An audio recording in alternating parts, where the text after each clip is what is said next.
विश्व के सभी दार्शनिक विचारक एवं मनीषी मानव जीवन की गरिमा को एक स्वर से स्वीकार करते हैं, क्योंकि मानव जीवन ही वह जीवन है जिस जीवन को पाकर हम अपने आप का अनुसंधान कर सकते हैं कि मैं कौन हूँ, संसार क्या है, बंधन क्या है, मोक्ष क्या है, जीवन क्या है, जीवन का लक्ष्य क्या है और उस लक्ष्य की प्राप्ति का साधन क्या है। विश्व के सभी प्राणियों को भोजन करने का सौभाग्य प्राप्त है, किंतु भजन करने का, साधना करने का, साधनाशील जीवन जीने का सौभाग्य सिर्फ मनुष्य को प्राप्त है। मनुष्य के अतिरिक्त किसी प्राणी को यह सौभाग्य नहीं प्राप्त है कि वो साधनाशील जीवन जी सके। जीवन दो मूलभूत तत्वों का संगम है, जिसे हम शरीर और आत्मा कहते हैं। शरीर में चेतन की उपस्थिति का नाम जीवन और उसकी अनुपस्थिति का नाम मृत्यु है। जैसे जीवन में दो चीजें हैं, ठीक इसी प्रकार से जीवन में भौतिक और नैतिक दोनों विकास की महती आवश्यकता है। इसी ओर बल देते हुए एक शायर ने बहुत सुंदर लिखा है, केवल गेहूं से भूख मिट सकती नहीं, गुलाब पर ही नजर टिक सकती नहीं है, दोनों की जरूरत इंसान के लिए, एक चक्का से गाड़ी चल सकती नहीं। गेहूं भौतिक विकास का प्रतीक है और गुलाब नैतिक विकास का प्रतीक है। जैसे उड़ने वाले पक्षी के लिए दो पंख का होना आवश्यक है, एक पंख से पक्षी उड़ नहीं सकता है। इसी प्रकार से किसी भी राष्ट्र का विकास राष्ट्रवासियों के नैतिक और भौतिक विकास पर ही निर्भर है। आज आदमी भौतिक विकास की ओर अधिक ध्यान दिया है और उसे संतोषजनक सफलता भी मिली है, किंतु आज के इस वैज्ञानिक युग में, बौद्धिक युग में, आणविक युग में भी मनुष्य का जो नैतिक विकास होना चाहिए वो नहीं हो सका है। आज आदमी का कर्म जगत व्यवस्थित न होने से ही पुलिस प्रशासन की आवश्यकता है। संपूर्ण मानव जगत में भय, संदेह और अविश्वास का वातावरण बना हुआ है। आज आदमी को आदमी से खतरा पैदा हो गया है, आदमी ही आदमी पर संदेह कर रहा है, आदमी ही आदमी को ये कह रहा है कि तुम मंदिर में प्रवेश करोगे तो मंदिर अशुद्ध हो जाएगा। आदमी ही आदमी को ये कह रहा है कि विधवा स्त्री को जीवित रहने का अधिकार नहीं है। आदमी ही आदमी के साथ नफरत करता है, आदमी ही आदमी को मार रहा है। आज संपूर्ण संसार में जो भय, संदेह, अविश्वास, हत्या, भ्रष्टाचार का बाजार गर्म है, इससे ही पता चलता है कि मनुष्य का नैतिक विकास जो होना चाहिए था वो नहीं हुआ। इधर आदमी का ध्यान कम गया है। धन का अभाव, बंगले का अभाव, कार का अभाव, पद का अभाव मनुष्य को खटकता है, किंतु हमारे जीवन में नैतिकता का ठीक विकास नहीं हुआ है, इसका अभाव मनुष्य को खटकता ही नहीं। आज एक तरफ हम देखते हैं तो हासिल कितना कमाल इंसान ने किया, अफलाक को पाए माल इंसान ने किया, यह अकल मगर अभी नहीं आई कि क्यों इंसान को तबाह हाल इंसान ने किया। एक तरफ हम देखते हैं तो धरती पर मना कल्पित स्वर्ग जैसी सुविधाएं प्रदान करने वाला मनुष्य है, और दूसरी तरफ देखते हैं तो आदमी इतना लाचार प्राणी है, कहता है महाराज तंबाकू के बिना हमारा नहीं चल सकता है, बीड़ी सिगरेट और शराब के बिना हम नहीं रह सकते हैं। एक तरफ उसका बौद्ध विकास इतना ज्यादा हुआ है कि वो आकाश में उड़ रहा है, और दूसरी तरफ देखते हैं तो धरती पर प्रेम से रहना नहीं सीखा है। आज विज्ञान ने देश काल की दूरी को कम किया है, किंतु इंसान के बीच की दूरी आज बढ़ती चली जा रही है। ये कितनी दुखद बात है।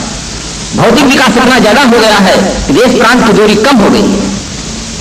आज आप एक देश से दूसरे देश बहुत ही आसानी से कम समय में जा सकते हैं, किंतु एक मकान में रहने वाला आदमी अपने पड़ोसी से इतना दूर रहता है कि उससे मिलता ही नहीं। क्यों? मिलना मंजूर तो बंबई नहीं दूर है, अब मिलना ना मंजूर तो चौखट बड़ी दूर है। दूसरे से हम मिलना ही नहीं चाहते। पड़ोसी से अज्ञात है, उसके बीच में दीवार खड़ी है। मंदिर, मस्जिद, गिरजाघर, गुरुद्वारा ये सब उपासना के स्थल हैं, और सभी को अपने अपने विश्वास के अनुसार पूजा करने का, इबादत करने का अधिकार मान्य है। किंतु आज देखा जाता है कि ये उपासना के स्थल भी मानव को मानव से मिलाने में असमर्थ है। मानव के बीच में दीवार खड़ी कर दिए। मानव इनके कारण से मिल नहीं पा रहा है। उसमें मूल कमी है नैतिक विकास की। आदमी अपने इष्ट देव में श्रद्धा रखते हुए, उपासना रखते हुए, यदि वो दूसरे के इष्ट देवों का आदर करता है तो उसके जीवन में समस्याएं न पैदा होती। आज इस दिशा में ठीक से चिंतन न करने का दुष्परिणाम ये निकला है कि जहां तहां सब जगह पर सांप्रदायिक दंगे, जातिवाद के दंगे, भाषावाद को लेकर दंगा हो रहा है। नैतिक विकास की महती आवश्यकता है। एक आदमी जब चोरी में पकड़ा जाता है, पुलिस उसे दंड देती है, तो वो आदमी समाज की दृष्टि से गिर जाता है, तो भी आदमी उसे देखकर प्रेरणा नहीं लेता है कि इन दुष्कर्मों के कारण से ही उनकी दुर्दशा हो रही है, तो हमें सावधानी से जीवन जीना चाहिए। एक शायर ने लिखा, जो अश्क इन आंखों से जुदा होता है, निजगा तलक आया की फना होता है, नजरों से गिरे न कोई किसी की या रब, नजरों से बुरा बहुत बुरा होता है। आज आदमी देख कर भी प्रेरणा नहीं लेता है। आज जगने की आवश्यकता है। हमें ऐसा शरीर मिला है कि आज सचमुच हम जग सकते हैं। संत सम्राट श्री कबीर साहब ने कहा है, जो जागल सो भागल हो रमैया राम, सोवत गैल बिगोए हो रमैया राम। जो जागा वो इन बुराइयों से भागा, और जो सोया वो नष्ट हुआ। संपूर्ण संसार में मनुष्य एक ऐसा प्राणी है जो अपने मन को निर्मल बनाकर निर्दोष जीवन जी सकता है। मनुष्य के अंदर यह क्षमता है। तो आज व्यवहारिक क्षेत्र में ऐसा कम देखने को मिलता है। लोक प्रसिद्ध कहावत है, जो जागे सो पावे और सोवे सो खोए। इन कहावतों में सार है, जो जगता है वो पाता है, वो सुख पाता है, शांति पाता है, अपने आप को पाता है, और जो सो जाता है वो खो जाता है। सबसे पहले तो अपने आप को ही खोता है।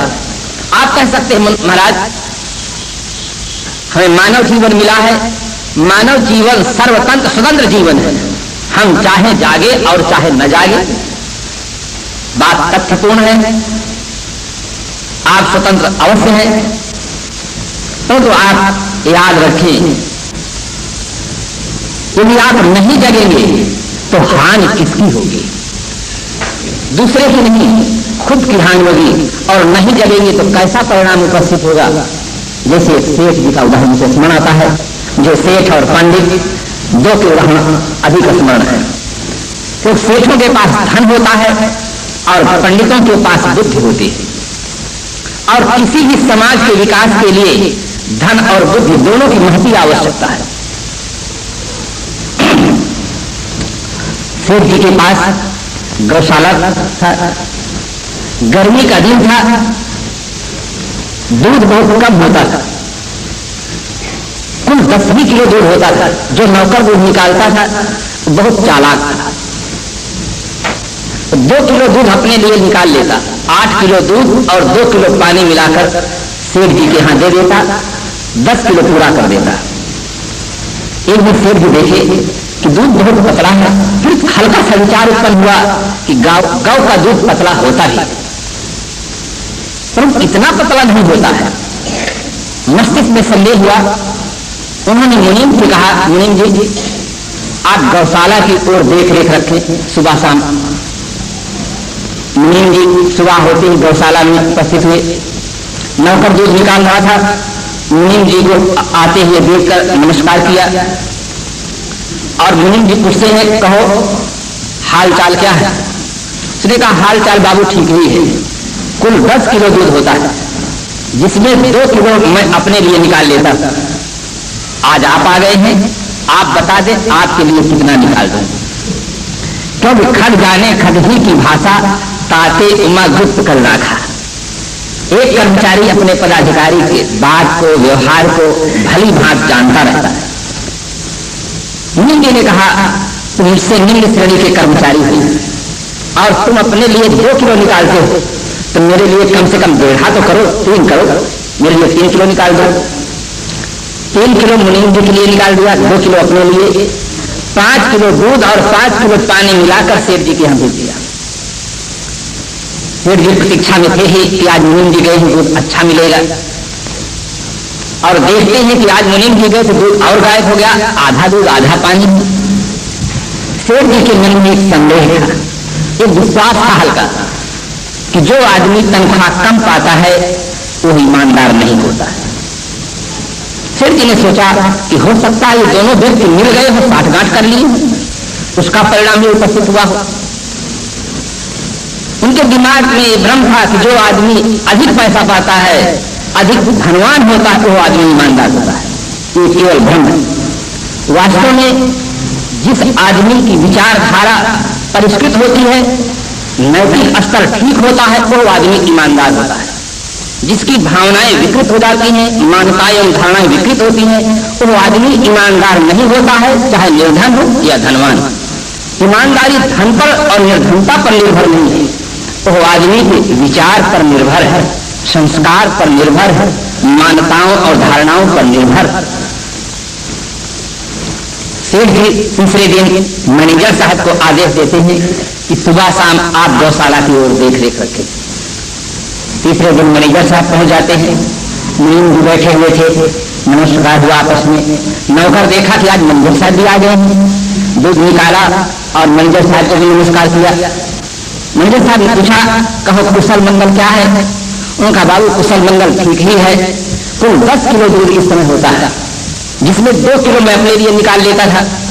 मुझ पर संदेह हुआ, मुनीम जी आए, कल मुनीम जी के लिए मैंने 3 किलो निकाल दिया, कल 5 किलो दूध 5 किलो पानी दिया, मिलाकर 10 किलो पूरा करना है मुझे। साहब आज आप आ गए देख रेख में, आप बता दें आपके लिए कितना निकाल दूं। मैनेजर साहब ने कहा, देखो तुम मुझसे दोनों निम्न श्रेणी के कर्मचारी हो और तुम 2 किलो अपने लिए लेते हो, मुनीम जी के लिए 3 किलो कल निकाले, तो मेरे लिए आज 4 किलो निकाल दो। तो मैनेजर साहब के लिए 4 किलो दूध निकल गया, कुल 9 किलो दूध चला गया। 1 किलो दूध बचा और 1 किलो दूध में 9 किलो पानी मिलाकर 10 किलो पूरा करके सेठ जी के यहाँ दे दिया। आज लोगों का बौद्धिक विकास बहुत ज्यादा हुआ है। भव्य भवनों का निर्माण किया, कल कारखानों का निर्माण किया, सुंदर सुंदर यंत्रों का निर्माण किया, चंद्रलोक की यात्रा कर रहा है, मंगल ग्रह में जाने पुराने भर रहा है, ये उसका उज्जवल पक्ष है। लेकिन उसका दूसरा भी पहलू है। दूध में पानी मिलाने वाला भी आदमी ही है, घी में डालडा मिलाने वाला भी आदमी ही है, हल्दी में पीली मिट्टी मिलाने वाला और मिर्च में पपीता के बीज मिलाने वाला भी आदमी ही। पहले आदमी दूध मिलता रहा, बहुत दिन के पश्चात लोग दूध में पानी मिलाना सीखे और आज लोग इतना विकास कर लिए कि आज पानी में दूध मिला रहे हैं। दूध में पानी नहीं, पानी में दूध मिलाते हैं। मैं रेलवे स्टेशन पर ये घटना को देखा हूं, तब से मुझे स्मरण हुआ कि लोग पहले नल के पास ले जाकर पात्र में पानी भरते हैं तो ऊपर से थोड़ा सा दूध डालकर फेंट कर देखते हैं भी कितना सफेद है। यही स्थिति वहां हुई। जब सेठ जी के पास दूध लेकर वो आदमी गया तो सेठ जी के एकदम आश्चर्य में डूब गए कि जैसे जैसे कर्मचारी को उन्हें बढ़ाया दूध घटता ही गया। आज तो केवल सफेदी रह गई है, दूध नहीं है। सेठ जी ने कहा अब कोई उपाय नहीं। चौथे दिन सेठ स्वयं गौशाला में पहुंच जाते हैं। मुनीम जी भी बैठे हुए थे, मैनेजर साहब बैठे हुए थे, नौकर दूध निकाल रहा था। जैसे सेठ जी को आते सभी ने देखा, उठकर नमस्कार किए। नौकर दूध निकाला, मालिक को आकर नमस्कार करता है। सेठ जी ने कहा कहो क्या हालचाल? उनका मालिक हालचाल बिल्कुल ठीक ही है। गर्मी का दिन में इस समय दूध कम होता है, कुल 10 ही किलो होता है। आज आप स्वयं पहुंच गए हैं, इसलिए 10 का 10 पूरा दूध आप ले लीजिए। न तो मैं ले सकता हूं, 2 किलो में अपने लिए लेता था, न मैं ले सकता हूं। अब आपके रहते हुए मुनीम जी को मैं कैसे ले सकता हूं? मुनीम जी आए थे, उनके लिए 3 किलो निकाला था, और कल मैनेजर साहब आ गए थे, उनके लिए 4 किलो निकाला था। इसलिए सचमुच कल 1 ही किलो दूध था, 9 किलो पानी था। आज आप स्वयं आ गए हैं, 10 का 10 पूरा दूध आप ले जाइए। अब हमने से किसी को लेने का कोई चांस नहीं रह गया है। ये तो उदाहरण है, समझाने का एक तरीका है। सचमुच सेठ के समान आप हैं। यदि आप आज जग जाएं तो आप लूटने से बच सकते हैं। यदि आप नहीं जगेंगे तो आपको लूटने के लिए चारों तरफ लोग लगे हुए हैं। कुछ तो ग्रह नक्षत्र का देख करके बता देंगे कि आपके ग्रह टेढ़े चलते हैं, आपकी आर्थिक स्थिति बिगड़ गई है। निश्चित है कि आपके ग्रह टेढ़े चलते हैं।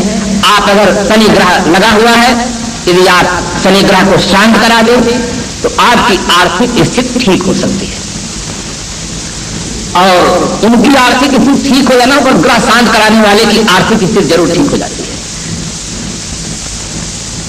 आपको दुर्व्यसन में फंसा करके लूटने वाले लोग आपके मित्र और सगे संबंधी। कितने मित्र ऐसे मिल जाते हैं जो कहते हैं आज हमारे कहने से आप सिगरेट पीजिए, शराब पीजिए, हमारे साथ केवल, कल से आप न पीजिए। आप महात्माओं के बहकाने पर क्यों आ गए? महात्मा कह दिए संसार को छोड़ दो, और उनके कहने से अगर उनकी बातों को सुनने से यदि आप करने लग जाएंगे तो आपके जीवन का आनंद क्या रहेगा? भगवान के दरबार में जाएंगे तो आप क्या बताएंगे कि मानव जीवन हमें मिला है और हम क्या किए हैं? अरे भक्त अभक्त समय मर जाए, मरे बाद को देखे जाए। भक्त और अभक्त सभी तो मर कर चले जाते हैं। किसी ने आज तक कार नहीं दिया, फोन नहीं किया कि हम स्वर्ग में है कि नरक में है। ये केवल कोरा बकवास है। इन सबके कहने में न पड़ो, खाओ पियो और मौज उड़ाओ, मन को मत कर पाओ। मानव जीवन बार बार नहीं मिलता है। मानव जीवन मन को मारने के लिए नहीं है, मन को तृप्त करने के लिए। ऐसा स्वर्णिम चांस को छोड़ करके आप ये क्या कर रहे हैं? जीवन में संयम का पालन। अरे मनोवैज्ञानिक फ्रायड साहब ने नहीं कहा है कि आदमी के मन में जो जो विचार उत्पन्न होते हैं उसके ऊपर समाज का बंधन है, धर्म का बंधन है। इसलिए आदमी अपने मन को रोकता रहता है, रोगी हो जाता है, विकारग्रस्त हो जाता है। आप उन्मत्त होकर इन पदार्थों का उपभोग करो, ऐसा कहने वाले मित्र हैं, सगे संबंधी हैं। आपको दुर्व्यसन में फंसा करके आपकी धन की शक्ति को लूटेंगे, अच्छे संस्कारों को लूटेंगे और आपको वासनाओं के प्रवाह में बहा ले जाएंगे। वो लूटने के लिए तैयार हैं। यदि आप आज नहीं जगते हैं तो संसार के व्यक्ति ये बता करके कि तुम शरीर हो और तुम्हारे जीवन का लक्ष्य संसार है, ऐसा बता करके तुम्हें संसार में फंसा देंगे। जिस जीवन को पाकर आप भजन कर सकते थे, साधनाशील जीवन जी सकते थे, अप्रभावित जीवन यापन करने का सौभाग्य प्राप्त कर सकते थे, हर बार आपको यही हुआ है कि आपका जीवन समाप्त हुआ है, आपकी वासनाएं समाप्त नहीं हुई। और आज ऐसा अवसर प्राप्त हो गया है कि आज आप वासनाओं को समाप्त कर सकते हैं जीवन रहते रहते। आपको चांस मिला है, पर किस चांस को भी वो लोग लूट लेंगे जो संसार में आसक्त है। ऐसे प्राणी भी चारों तरफ आपको लूटने के लिए तैयार हैं। अंधविश्वास में फंसाकर लूटने के लिए लोग तैयार हैं, दुर्व्यसन और दुराचार में फंसाकर लूटने के लिए तैयार हैं। जगने वाले जगाने वाले संत होते हैं, इसलिए संतों का आधार पा करके जगे। शब्दों का बड़ा विलक्षण चमत्कार होता है, कहने का अपने अपने ढंग होता है। एक बार महाराज गोस्वामी जी अपने मित्र महाराज नागदास जी से मिलने के लिए वृंदावन जाते हैं। गोस्वामी जी पैदल चलकर गए थे, थक गए थे। थकावट होने पर स्वाभाविक निद्रा का वेग रहता है। संसार में दो प्रकार के लोग दुखी हैं। एक तो वो दुखी है जिनके पास पलंग है, एयर कंडीशनदार मकान है, सब व्यवस्था पर नींद नहीं है, वो दुखी। और एक वो दुखी है जिनके पास नींद है पर साधन नहीं है, वो भी दुखी है। एक वो दुखी है जिनके पास भोजन है किंतु भूख नहीं है, एक वो दुखी है जिनके पास भूख है पर भोजन नहीं है।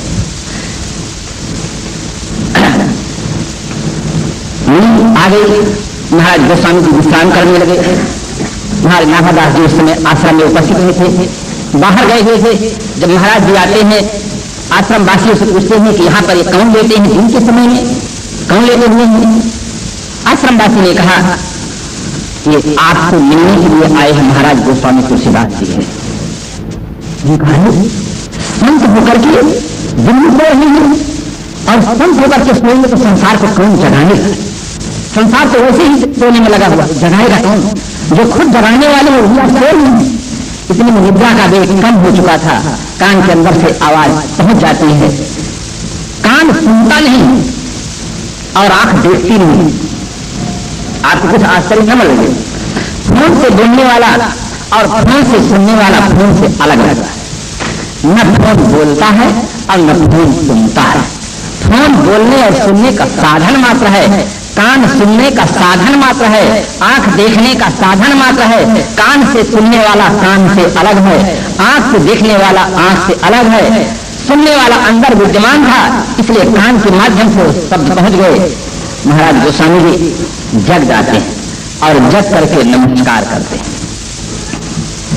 जैसे नमस्कार करते हैं वो कहा, आप दुनिया को जगाने वाले संत होकर के स्वयं सो रहे हैं, संसार का क्या होगा? महाराज गोस्वामी जी ने कहा, मैं सोता हूं और संसार को सोना सिखाता हूं। महाराज नाभादास जी एकदम आश्चर्य में पड़ गए। संत होकर आप सोने का समर्थन कर रहे हैं? उन्होंने कहा, मैं सचमुच यही करता हूं, मैं सोता हूं और संसार को सोना सिखाता हूं। जागने वाले कोई और है और जगाने वाले कोई और है। उनका जागने वाले कौन, फिर जगाने वाले कौन? तब महाराज गोस्वामी जी ने कहा, जागे जोगी जंगम जति जमाती ध्यान धरे, डरे गुरु भारी लोभ मोह को काम के, जागे राजा राज काज सेवक समाज साज, जागे राजा राज काज सेवक समाज साज, सोचे सुन समाचार बड़े बैरी दाम के, जागे बुध विद्या हित पंडित चकित चित, जागे लोभी लालची धर्म धन धाम के, जागे भोगी भोग ही वियोगी रोगी सोग बस, सोवे सुख तुलसी भरोसे एक राम के। उनका ये जगने वाले हैं और मैं तो सोता हूं और संसार को सोना सिखाता हूं। कहने के ढंग में बड़ा फर्क हो जाता है। एक नेता मंच पर उठे और कहने लगे, बंधुओं, ये देश का दुर्भाग्य है कि आधी जनता मूर्ख है। लोगों ने कहा, चुप रहो, हम तुम्हारा सुनना नहीं चाहते। दूसरा नेता खड़ा हुआ, उसने कहा, बंधुओं, ये देश का परम सौभाग्य है कि आधी जनता शिक्षित है और परिश्रम करो, सभी लोग शिक्षित जाए। लोगों ने कहा, ठीक है, आप कहिए। बात दोनों वैसे, बात से बात उलझ जाती है, बात से बात सुलझ जाती है, बात से विश्वास जन्म लेते हैं, बात से आस सुलझ जाती है। हर बात हर किसी से कही नहीं जाती, हर बात हर किसी से सही नहीं जाती। गुजारने को जिंदगी गुजर जाते हैं अकेली, मगर हर किसी को किसी के बिना रही नहीं जाती। धन होता है, संतों का अपना धन है। महाराज गोस्वामी जी ने कहा, मुंह निशा सब सोवन हारा, देखे सपन अनेक प्रकारा, योगी जग यामी जागे योगी, परमार्थी प्रपंच उपयोगी। सचमुच आज हम जग सकते हैं। मनुष्य के अंदर ऐसी संभावना है आप अपने जीवन से निराश न। जब गोस्वामी जी जैसे व्यक्ति जग सकते हैं, गांधी जी जैसे व्यक्ति जग सकते हैं, वाल्मीकि जैसे व्यक्ति जग सकते हैं, अंगुलीमाल जैसे व्यक्ति जग सकते हैं, तो आप भी जग सकते हैं। आपके अंदर वो संकल्प शक्ति होनी चाहिए। अगर तुम ठान लो तारे गगन के तोड़ सकते हो, अगर तुम ठान लो तो ठान का तक मोड़ सकते हो, अगर तुम ठान लो तो विश्व के इतिहास में अपने सुरेश का एक नव इतिहास भी तुम जोड़ सकते हो। आदमी ठान नहीं लेता है। गांधी जी ने ठान लिया अंग्रेजों भारत छोड़ो, और उन गांधी जी को सफलता मिली। जो भी आदमी अपने जीवन में दृढ़ निश्चय कर लेता है, उसके संकल्प में बहुत बड़ी शक्ति होती है। आदमी की लगन 3 में से एक होती है, या दाम, या काम, या राम। 3 में से एक आदमी के अंदर लगन होती है। जो आदमी की लगन दान में होती है, वो आदमी दान के लिए रात दिन कठोर परिश्रम करता है।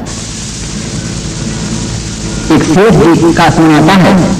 सेठ जी थे, अपने जीवन काल में धन भी खूब कमाए थे, पुण्य कार्य भी किए थे, और जीवन के उत्तर काल में वो संसार की ओर प्रवेश किए और बहुत दुखमय जीवन यापन किए। जब उनका शरीर छूटा, कहानी कहती है कि धर्मराज के दूत आए और उन्हें ले गए। जैसे धर्मराज के सामने धर्मराज ने कहा, सेठ जी तुम्हारे जीवन में पाप और पुण्य दोनों है। पाप का फल आपको नरक मिलेगा और पुण्य का फल स्वर्ग मिलेगा। ये बताओ पहले तुम कहां जाना चाहते हो? सेठ जी ने कहा, क्या आप मेरी प्रकृति से अनभिज्ञ हैं? मुझे आप अभी नहीं पहचाने हैं? अरे जहां लाख 10 लाख की आमदनी हो वहां मुझे भेज दीजिए। उनकी दाम में लगन थी। वो शरीर छोड़ जाने के पश्चात भी वही जाना चाहते थे। जहां दाम मिले, न स्वर्ग से मतलब है न केवल नरक से। दाम की जिनकी लगन लगी है, उन्हें आप देखें, सिया राम में सब जग जानी, बेचे दूध मिलावन पानी। दाम की लगन वालों ने भ्रष्टाचार का बाजार संसार में गर्म कर दिया। दूसरा नंबर आता है काम की लगन। काम की लगन के कारण से आज मनुष्य मनुष्यता ही समाप्त हो रही है। विश्व के इतिहास में इतनी बड़ी दुर्घटना नहीं हुई है जितनी बड़ी दुर्घटना इस आज के वैज्ञानिक युग में हुई है। मानवता का नग्न उपहास किया गया है कि अगला बच्चा अभी नहीं है, उनके बाद कभी। मनुष्य की आवश्यकता ही नहीं रह गई है। गाय भैंस कुत्ते सूअर के बच्चों की जरूरत हो गई है। आज मनुष्य इतना उसका नैतिक पतन हो गया है। परिवार नियोजन के उपकरणों की खपत हमें बता रही है कि मनुष्य का नैतिक स्तर कितना गिर गया है।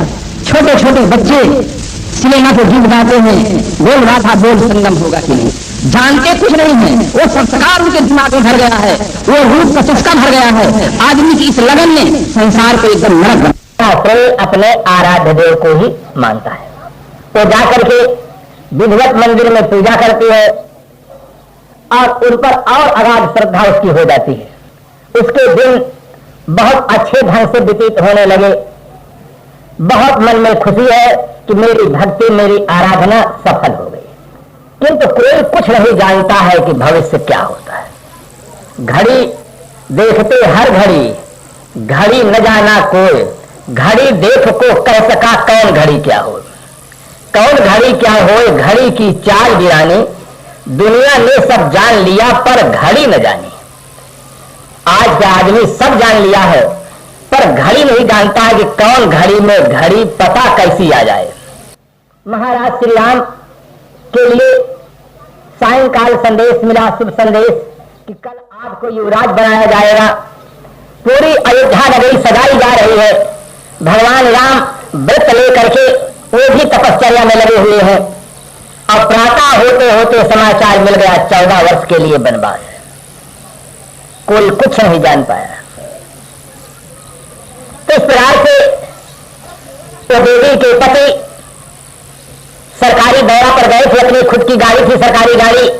दौरा पर जाते हैं, आगे के रास्ते पर एक ट्रक वाला आया, पिया हुआ शराब था, सीधे गाड़ी में लगा देता है। वही जीवन उसका पूरा हो जाता है। जैसे दुखद समाचार आता है घर पर, उस देवी के आंखों के सामने एकदम अंधेरा छा जाता है। फिर संभ्रांत घरों में दूसरी शादी नहीं होती है। उसके सामने एकदम अंधेरा छा जाता है कि हमारा जीवन का सर्वस्व लुट गया। एकदम विलाप करने लगती है। कोई संतान नहीं थी। थोड़े ही दिन, चंद दिन केवल देखने के दिन मिले थे कि सुखद दिन है। और बहुत भारी विपद पड़ जाती है। सगे संबंधी सब मनाते हैं, गांव के लोग सब समझाते हैं, दोनों पक्ष के लोग समझाते हैं कि देवी जो कुछ होना था सो हुआ, इसमें किसी आदमी का कोई वश नहीं है, इसलिए अब न रो, अपना जीवन बर्बाद न करो। किंतु यह आदमी केवल शिष्टाचार निभाता है। अगर दूसरे के यहां घटना घट जाती है तो आप बहुत बड़े ज्ञानी बन जाते हैं। आप उसको अच्छी तरह से सांत्वना देते हैं कि संसार में कोई किसी का नहीं है, हर आदमी अकेला आया है, अकेला जाएगा, 4 दिना की चांदनी फिर अंधेरी रात। ऐसा लगता है कि ये पूरे ज्ञानी आदमी हैं, इनके मन में कोई मोह नहीं होगा। और जब उनके जीवन में घटना घट जाती है तो जो रोते हैं वो समझाने आते हैं उनको। अब ऐसा लगता है ये ज्ञानी है। आज जिसे देखो रो रहा है, कल देखो वो हंस रहा है, आज जिसे देखो हंसता है वो कल देखो रोता है। इस शिष्टाचार के ज्ञान से उसको कोई संतोष नहीं होता है कि मेरे जीवन में जो दुख है उसमें तो किंचित भी परिवर्तन नहीं हो सकता है। मेरा जीवन साथी लुट गया है, अब मेरा जीवन कैसे व्यतीत होगा, ये उसके सामने समस्या है और उस समस्या पर कोई आदमी विचार नहीं करता है। और जो समाधान देने वाले मिलते हैं वे अपने जीवन में देखें कि उनका जीवन खुद कैसा है। उनके लड़का है, लड़का के लड़का है, तो भी नाती और पौत्र का जन्म उत्सव साथ साथ मनाया जा रहा है। और ऐसे लड़के को जिसके एक भी संतान न हो उसको पवित्र जीवन जीने की शिक्षा दिया जा रहा है। और शिक्षा देने वाले वे लोग हैं जो नाती और अपने बच्चे का उत्सव एक साथ कर रहे हैं। कैसे समाज में शिक्षा का प्रभाव पड़ सकता है। कोई आदमी बीड़ी पीते हुए अपने लड़के को मना करे कि बेटा बीड़ी बहुत हानिकर चीज है, और खुद पी रहा हो पास में बैठे, उसका उपदेश क्या प्रभाव देगा। उस लड़की के मन में कोई परिवर्तन नहीं होता, वो रात दिन केवल रोती है। माँ के पक्ष के लोग आते हैं, पति के पक्ष के लोग आते हैं, सब समझा कर हार जाते हैं, किसी के कहने का कोई प्रभाव उस पर नहीं पड़ता है। कुछ काल के बाद उस गांव में एक विवेकी संत आ जाते हैं। सायंकाल लोग उनके उपदेश को सुनते हैं। लोगों के मन में श्रद्धा जगती है, भाव जगता है कि अगर महाराज जी का संबंध कुछ हो जाए, महाराज जी शायद कुछ कह दे तो कुछ परिवर्तन हो सकता है। महाराज जी दुखद घटना को सुनाते हैं। महाराज जी से और निवेदन करते कि भगवान आप ही चल करके कुछ इसका समाधान दे, उनका जीवन बचना चाहिए, जो हो गया है उसको तो कोई उपाय नहीं है। कागज के पन्नों में लोग मुर्दा को जिंदा कर सकते हैं, किंतु हकीकत में नहीं, वास्तविकता में नहीं। चमत्कार के प्रचार के लिए लोग तो तमाम तरह का आज के युग में प्रचार कर रहे हैं कि हमारे आराध्य देव, उनको मुर्दा को जिंदा कर दिए, ऐसा कर दिए, वैसा कर दिए, किंतु सही रूप में कोई भी व्यक्ति मुर्दा को जिंदा नहीं कर सकता। महाराज श्री राम के रहते हुए दशरथ जी का शरीर छूट गया, जिंदा नहीं कर सके। महाराज श्री कृष्ण जी के रहते हुए उनके बच्चे शराब पी करके, लड़ करके, कट करके मर गए और किसी को जिंदा नहीं कर सके। अगर मर कर मुर्दा को जिंदा करने की ताकत होती तो ऐसे व्यक्ति के माता पिता ही खत्म हो नहीं पाते, और वो खुद भी तो खत्म हो ही नहीं सकते हैं। जब उनका बचपन बीत गया, जवानी चली गई, जवानी आई, वृद्ध अवस्था आ गया, शरीर का धर्म निरंतर परिवर्तन होना, संसर्ग इति संसारा। जो निरंतर संसरणशील हो, परिवर्तनशील हो, उसका नाम है संसार। निरंतर बदलता रहता है। प्रातः काल का दृश्य देखो, कितना मनोरम, कितना सुंदर लगता है, और दोपहर के समय सब अनसुहाता लगता है। सायंकाल फिर ठीक लगता है। रात में देखो तो गर्मी का पता नहीं, सूर्य कहीं दिखाई ही नहीं देता है। जो दिन में इतना तपता हुआ दिखाई देता है वो रात में दिखाई नहीं देता। ऐसे ही सब दृश्य होते हैं। महात्मा जी से लोगों ने निवेदन किया, महात्मा जी स्वीकार कर लेते हैं।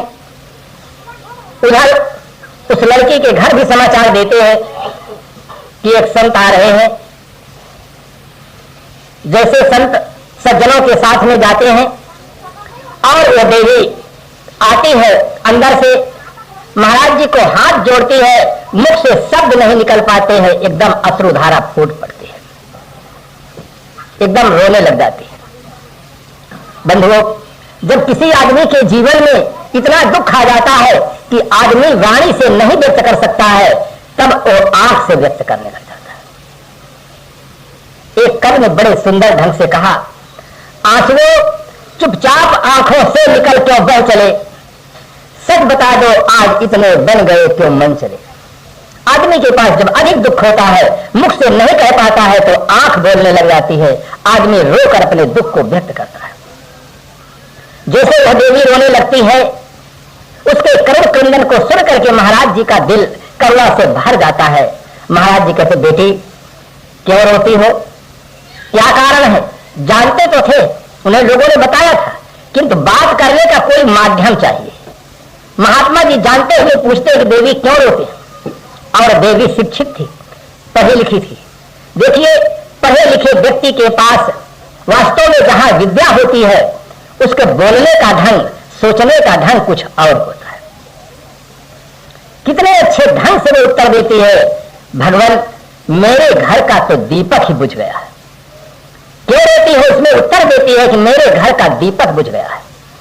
जब इस प्रकार से कह करके फिर रोने लग जाती है तो महात्मा जी एक वाक्य बोल देते हैं, एक शब्द महात्मा जी भी कह देते हैं, बेटी तुम दरवाजा से बाहर निकल कर देखो तो बाहर तो सूरज ही बुझ गया है, तुम्हारे घर का तो केवल दीपक बुझ गया है, तुम बाहर निकल कर देखो तो बाहर तो सूरज ही बुझ गया। इस एक शब्द का प्रभाव उसके चित्त पर इतना गहरा पड़ जाता है, इतना गहरा पड़ जाता है कि मेरे जीवन में जो दुख है वो बहुत कम है। अरे जहां सूरज ही बुझ गया हो वहां दीपक का क्या महत्व रह जाता है। तुम्हारे पास तो एक पति नहीं है, बाहर निकल कर देखो ऐसे अनाथ बच्चे हैं जिसका कोई मालिक नहीं है, किसी आदमी के पास आंख नहीं है, किसी के पास हाथ नहीं है, किसी के पास पैर नहीं है। अस्पतालों में जाकर देखो उनके सब सहयोगी हैं, किंतु रात दिन केवल हाय हाय कर रहे हैं, लाखों रुपया है, कोई रुपया काम नहीं आ रहा। बाहर निकल कर देखो तो बाहर तो सूरज ही बुझ गया है। उस एक शब्द से उसके चित्त में इतना मंथन होता है, इतना मंथन होता है कि उसका अपना सारा दुख दूर हो जाता है। और वह देवी प्रतिज्ञा करती है कि जहां बाहर सूरज बुझ गया है, मैं अपना शेष जीवन उन दुखी व्यक्तियों की सेवा में समर्पित करूं। जहां उसको यह लग रहा था कि मेरा जीवन, शेष जीवन कैसे बीतेगा, उसको एक रास्ता मिल जाता है शेष जीवन व्यतीत करने के लिए। जो समाज है हमारे एकदम दुखी समाज है, उनको मैं सही रास्ता बताऊंगी, सेवा करूंगी। तो इस प्रकार से एक शब्द से आदमी के जीवन में अमूल परिवर्तन हो जाता है। शब्द हमारा गिर पड़ा, शब्द छोड़ा राज, जिन जिन शब्द विवेकिया तिनका सरगव का। एक कवि लिखता है, बात से बात उलझ जाती है, बात से बात सुलझ जाती है, बात से विश्वास जन्म लेते हैं, बात से आस झुलस जाती है। हर बात हर किसी से कही नहीं जाती, हर बात हर किसी से सही नहीं जाती, गुजारने को जिंदगी गुजर जाती है अकेली, मगर हर किसी को किसी के बिना रह ही नहीं जाती। बात में बड़ी विलक्षण शक्ति होती है। दो टूटे हुए हृदयों को जोड़ देने की क्षमता बात में होती है और दो मिले हुए हृदयों को तोड़ देने की भी क्षमता बात में होती है। एक बात से उसके चित्त में आमूल परिवर्तन हो गया, उसे अपना रास्ता मिल गया। आज समाज को ठीक से सोचने की जरूरत है, विचारने की जरूरत है। कुछ ग्रंथकारों ने भूल किया है, ऐसी बात लिख दी है नारी जगत के लिए जिससे नारी जगत दुखी है और उसका परिणाम हमारे पूरे समाज को भोगना पड़ता है। विधवा नारियों के लिए लिखा गया, पति वंचक पर पत्रत करई, रो नरक कलप सत परई, पति प्रतिकूल जन्म जहां जाई, विधवा होए पाए तरुणाई। ये दो चौपाइयां नारी जगत के लिए पूरा जहर का काम कर रही है। कितनी जगह पर तो विधवा होते ही नारियों को मार मार करके घर से निकाल देते हैं कि ये पूर्व जन्म की पापनी है, हमारे बच्चे को खा गई है, और उसको रहने ही नहीं देते। तरह तरह की समाज में तमाम भ्रांति धारणाएं फैली हुई हैं और जहां कुछ शिक्षा का विकास है वहां भी अभी तक ये अंधविश्वास फैला हुआ है कि विधवा स्त्री को लोग मांगलिक कार्य में नहीं जाने देते हैं। शादी का कोई कार्यक्रम हो और कुछ मांगलिक कार्यक्रम हो, वहां विधवा स्त्री का प्रवेश निषेध कर देते हैं, अब सगुन मान लेते हैं।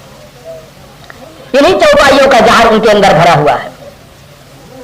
पुरुषों के लिए ऐसा कोई जहर नहीं है। अगर हमारी बहनें पढ़े लिखे धार्मिक ग्रंथों का चिंतन करें तो कथाकारों से पूछ सकती है, महाराज संसार में केवल नारी विधवा होती है ऐसी बात तो नहीं है, पुरुष भी तो विधवा होते हैं, तो उसका कारण क्या होगा? नारी के लिए तो आपने बता दिया कि जो पूर्व जन्म में पर पति से प्रेम करती है वो इस जन्म में भरी जवानी में विधवा हो जाती है। पुरुष कौन सा पुण्य कर्म किए रहता है कि भरी जवानी में विधवा हो जाता है? तब कोई कथाकार नहीं कह सकता है कि जो पुरुष पूर्व जन्म में पर पत्नी से प्रेम करता है तो भरी जवानी में इस जीवन में विधुर हो जाता है, ऐसा पुरुष नहीं कह सकते। एक पक्षी केवल वर्णन किया गया है, नारियों के लिए हमने सारे बातों को गढ़ा है, पुरुषों के लिए कुछ नहीं। पुरुष मांगलिक कार्य में जा सकता है, जिसके पत्नी नहीं है वो पुरुष जा सकता है। अगर अपशगुन आप मानते हैं तो दोनों व्यक्ति को अपशगुन मानना चाहिए, केवल नारी को नहीं, पुरुष को भी अपशगुन मानना। और वास्तव में सही दृष्टिकोण से देखा जाए तो शकुन अपशकुन बिल्कुल गलत है। विधवा का जीवन उसी प्रकार से आदर करने के योग्य है जैसे संत का जीवन आदर करने के योग्य है। हमारे मन में यह धारणा है कि ये सरहद करियो पहचानी, साध तो हो नकारद हानि। क्या धारणा है? संतों का जीवन पवित्र होता है, निर्विकार जीवन होता है, उनका मांगलिक कार्य में दर्शन हो जाता है तो हम समझते हैं कि हमारा कार्य सफल हो जाएगा। विधवा का भी जीवन निर्विकार जीवन होता है, निर्मल जीवन होता है, पवित्र जीवन होता है। इसलिए विधवा उसी प्रकार से आदर करने के योग्य है जिस प्रकार से संत। उसके उपस्थिति से अपशगुन नहीं होता है, उसकी उपस्थिति से मंगल ही होता है, अमंगल नहीं हो सकता है, क्योंकि उसका जीवन दिव्य है, उसके देखने की दृष्टि पवित्र है, उसका भाव पवित्र है, उसका जीवन पवित्र है। जिस आदमी का मन वाणी कर्म पवित्र होगा वो आदमी अपशगुन कभी भी नहीं हो सकता है। किंतु ये दो चौपाइयों का जहर पूरे समाज में भरा हुआ है, इसीलिए लोगों को लोग नारियों को देखते ही हे दृष्टि बना लेते हैं।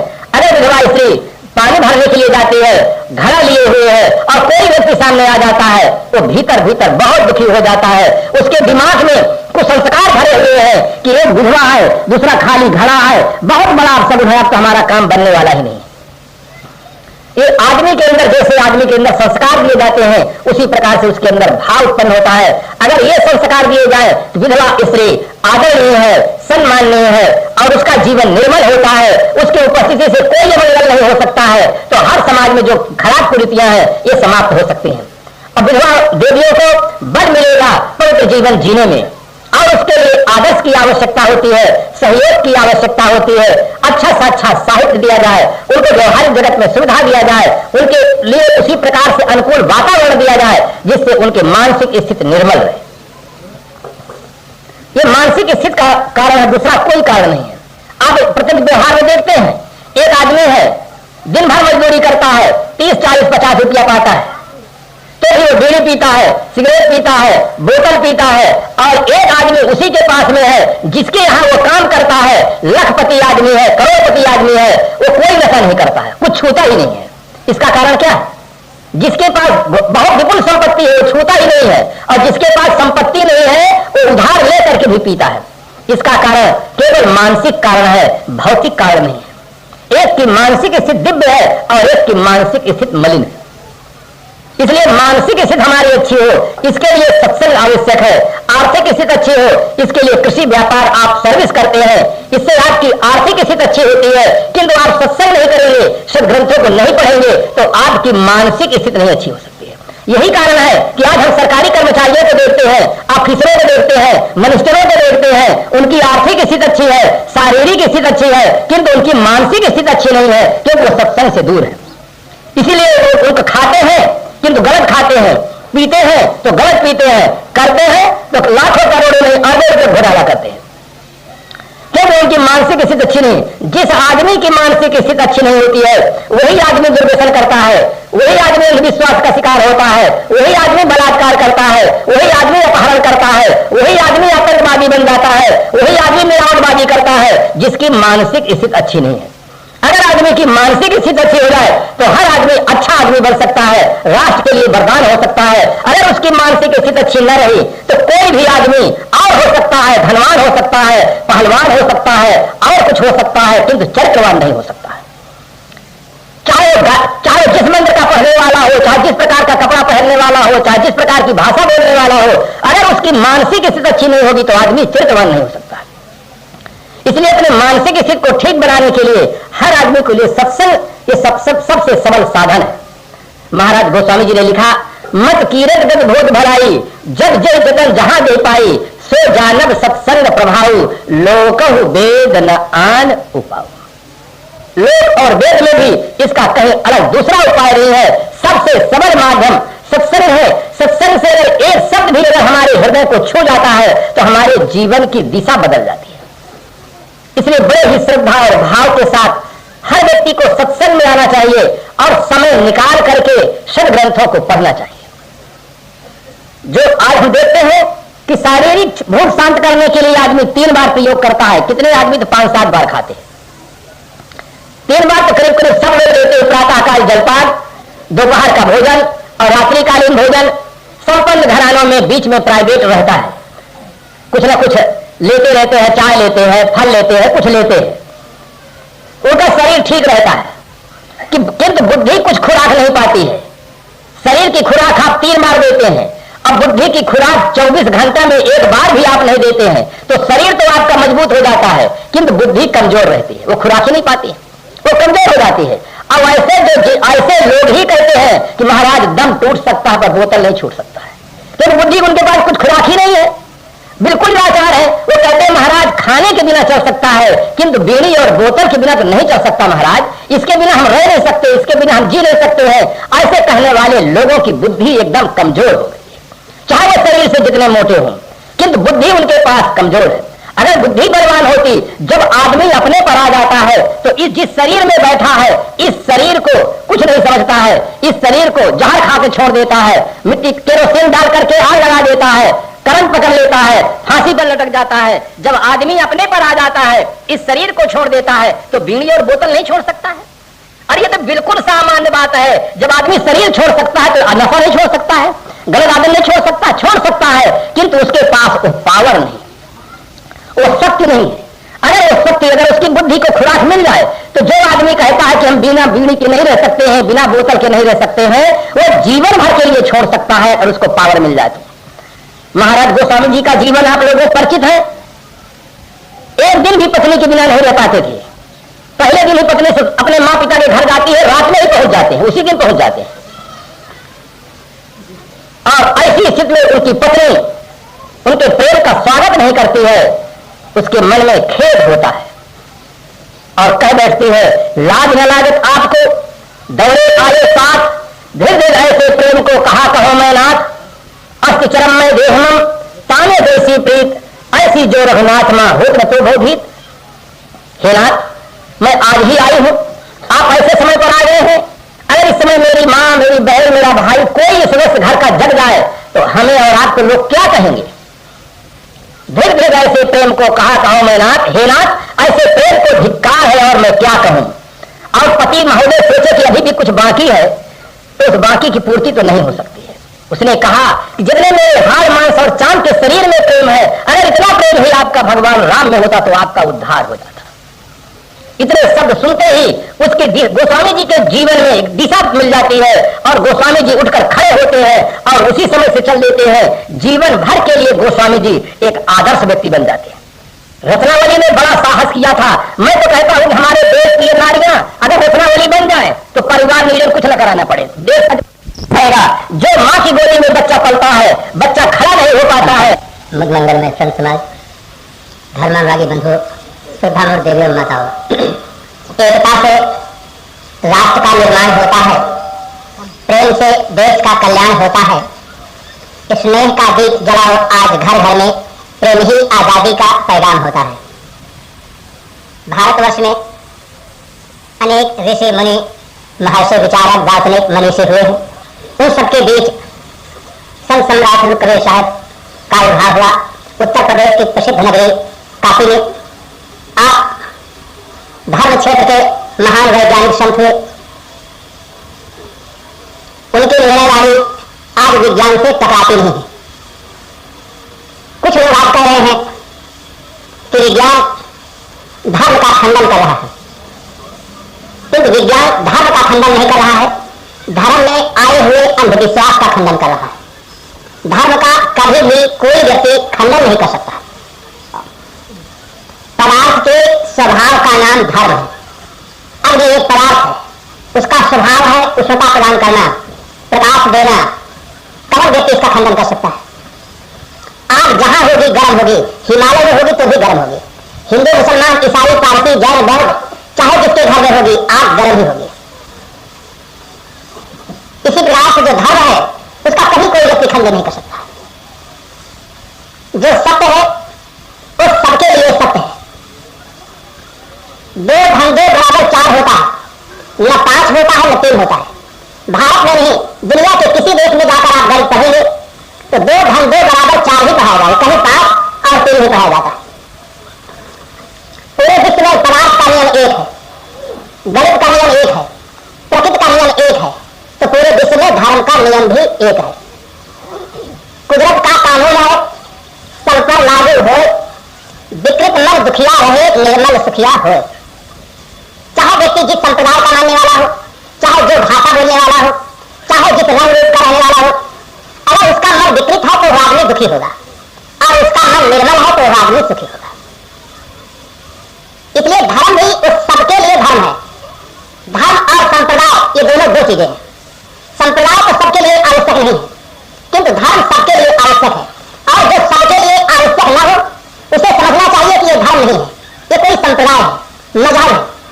मंदिर सबके लिए आवश्यक नहीं है, मस्जिद सबके लिए आवश्यक नहीं है, गिरजाघर सबके लिए आवश्यक नहीं है, गुरुद्वारा सबके लिए आवश्यक नहीं है, किंतु सत्य सबके लिए आवश्यक है, परोपकार सबके लिए आवश्यक है। इसलिए जो सबके लिए आवश्यक है वो धर्म है, और जो सबके लिए आवश्यक नहीं है वो संप्रदाय की देन है। मंदिर, मस्जिद, गिरजाघर, गुरुद्वारा ये संप्रदाय की देन है, मजहब की देन है, परंपराओं की देन है, इनसे धर्म का कोई भी संबंध नहीं है। धर्म को लोग, संप्रदाय को लोगों ने धर्म समझ लिया है, ये बहुत बड़ी भूल हुई है। इसी भूल के कारण से राजनेता लोग भी भूल किए और ये दिखा दिए कि धर्म निरपेक्ष भारत राष्ट्र। धर्म निरपेक्ष जीवन नहीं हो सकता है, राष्ट्र कैसे हो सकता है? संप्रदाय निरपेक्ष जीवन हो सकता है, संप्रदाय निरपेक्ष राष्ट्र हो सकता है, धर्म निरपेक्ष नहीं हो सकता है। मेरे जीवन में एक घटना घटी, मैं कॉलेज में बोलने के लिए प्रिंसिपल महोदय पूछा, महाराज किस विषय पर बोलेंगे? मैंने कहा कि बच्चों को आज बताऊंगा धर्म क्या चीज है। प्रिंसिपल ने कहा धर्म निरपेक्ष भारत राष्ट्र है, धर्म निरपेक्ष विद्यालय संस्था है, यहाँ धर्म की कोई जरूरत नहीं है। मुझे बड़ा आश्चर्य हुआ, विद्यालय का प्रिंसिपल सर्वे कर रहा होता है और वो कह रहा है कि हमें यहाँ धर्म की कोई जरूरत नहीं है। उन्होंने कहा आप कोई दूसरा विषय चुने। तुरंत परिवर्तन किया कि अच्छा मैं बताऊंगा बच्चों का को सदाचार क्या है, उसकी जीवन में उपयोगिता क्या है। हाँ कहें आप किस पर बोल सकते। व्यवस्था हुई और बोलने वाला तो प्राण स्वतंत्र होता है। सदाचार पर बोलना प्रारंभ किया और बीच में धर्म का उदाहरण लिया कि विद्यार्थी का धर्म है पढ़ना, अगर विद्यार्थी अपना धर्म छोड़ देता है तो विद्यार्थी फेल हो जाएगा। अध्यापक का धर्म है अध्यापन कार्य करना, अगर अध्यापक अपना धर्म छोड़ देता है तो विद्यालय से निकाल दिया जाता है। पत्नी का धर्म है पति धर्म का पालन करना, अगर पत्नी अपना धर्म छोड़ देती है तो घर से निकाल दी जाती है। साधु का धर्म है साधना करना, अगर साधु अपना धर्म छोड़ देता है तो साधु डिपार्टमेंट से निकाल दिया जाता है। धर्म वो तत्व है जिसके धारण करने से व्यक्ति अपने पद पर प्रतिष्ठित होता है, गौरवान्वित होता है, और धर्म विहीन मनुष्य की वो दशा होती है जो सड़े हुए फल की दशा होती है। जैसे सड़ा हुआ फल केवल फेंक दिया जाता है, इसी प्रकार से धर्म विहीन मनुष्य की दशा होती है। जैसे मेरा प्रश्न समाप्त हुआ, प्रिंसिपल महोदय उनका खड़े हुए संबोधन में कहे कि आज हमें एक नई दिशा मिली है कि धर्म का अर्थ है कर्तव्य का पालन करना। धर्म को लोगों ने समझा नहीं, धर्म के पीछे जितने भी सेठा लगाए, धर्म को संकुचित दायरे में लाकर बंद कर दिए। हिंदू धर्म, मुस्लिम धर्म, इस्लाम धर्म, यहूदी धर्म, जैन धर्म, बौद्ध धर्म, ये धर्म नहीं है, ये मजहब है, संप्रदाय है, परंपरा है, धर्म नहीं है। धर्म तो धर्म है। कौन कहता आपने हिंदू की याद, मुसलमान की याद, ईसाई की याद, पारसी की याद? कोई कहता आप केवल आग है, सत्य केवल सत्य है, ये कोई नहीं कहता ये हिंदू का सत्य, मुसलमान का सत्य, ईसाई का सत्य, ऐसा नहीं कहा जाता है। सत्य केवल सत्य है, धर्म केवल धर्म है, पदार्थ केवल पदार्थ है। धर्म के पीछे कोई विशेषता की आवश्यकता नहीं है, धर्म अपने आप में पूर्ण। इसीलिए मनु जी ने जहां पर परिभाषा लिखी धर्म की, वो इतना वैज्ञानिक ढंग से उन्होंने लिखा, धृति क्षमा धनो स्त्रीयम शौच लिंगे निग्रह धीर विद्या सत्य क्रोधो दशकम धर्म लक्षणम। एक जगह पर उन्होंने ईश्वर का नाम लिया, न देवी का। इसलिए धर्म का पथ हमें ठीक से चिंतन करना चाहिए। धर्म है स्व की खोज, खोज करने वाले की खोज, ये धर्म की खोज है। खोज करने वाला कौन है? ये जानने वाला पदार्थ कौन है? देखने वाला कौन है? हम तो जो दिखाई देता है उसे सच मान लेते हैं, कभी दृष्टि हमारी अपनी तरफ नहीं भूलते हैं कि वो देखने वाला कौन। अगर दृष्टि हमारी उधर भूल जाए कि देखने वाला कौन है, ये पदार्थ जो जानने में आते हैं तो इनका जानने वाला कौन है, अगर उधर दृष्टि हमारी चली जाए मूल की तरफ तो हम अपने आप तक पहुंच सकते हैं। इसीलिए संत कबीर साहब ने कहा साचे साथ मिला गए साचे काल न खाए, साचे साचा जो चले ताको का।